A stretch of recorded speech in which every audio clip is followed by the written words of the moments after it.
ইরানে কি পরিবারতন্ত্র প্রতিষ্ঠা হইল? উত্তর হইল না। কারণ আয়াতুল্লাহ খামেনি মারা যাওয়ার পরদিনই কিন্তু তার ছেলেকে ক্ষমতায় বসায় দেওয়া হয় নাই। তিনি মারা গেছেন 28শে ফেব্রুয়ারি, আজকে হইল আপনার খুব সম্ভবত 9 মার্চ। এই প্রায় 10 দিন পরে নতুন নির্বাচিত হয়েছেন ইরানের ক্ষমতায় আসছেন আরেকজন।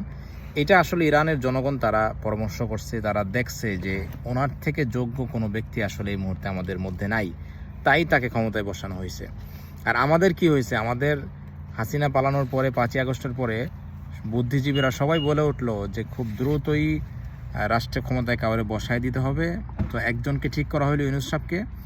তারপরে ওনার পছন্দ মতো ওনারে বললো যে স্যার আপনার যার এমন চাই তারা নেন। উনি একবার ওনার পরিবারের শিক্ষক, ওনার ব্যাংকের সাবেক কর্মকর্তা, বুড়া দুরা অচল, ওনার মতোই ওনার চেয়ে আরও বেশি অচল দেখে কিছু লোককে নিলেন।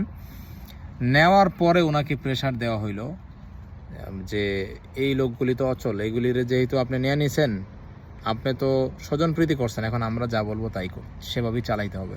তো সেভাবেই চললো, যার ফলশ্রুতিতে হাদির মতো মানুষ যে প্রকারান্তরে এই ইউনূস সরকারকে প্রোটেক্ট করে গেছে কিন্তু হাদি, কিন্তু তার বিচারটাও ইউনূস সরকার করলো না। ইউনূস সরকার চাইলে করতে পারতো।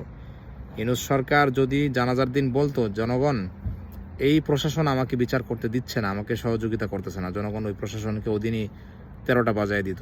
তো উনি জনগণের কথা না শুনে প্রশাসনের সাথে মিলে ঝিলে উনি চলছেন।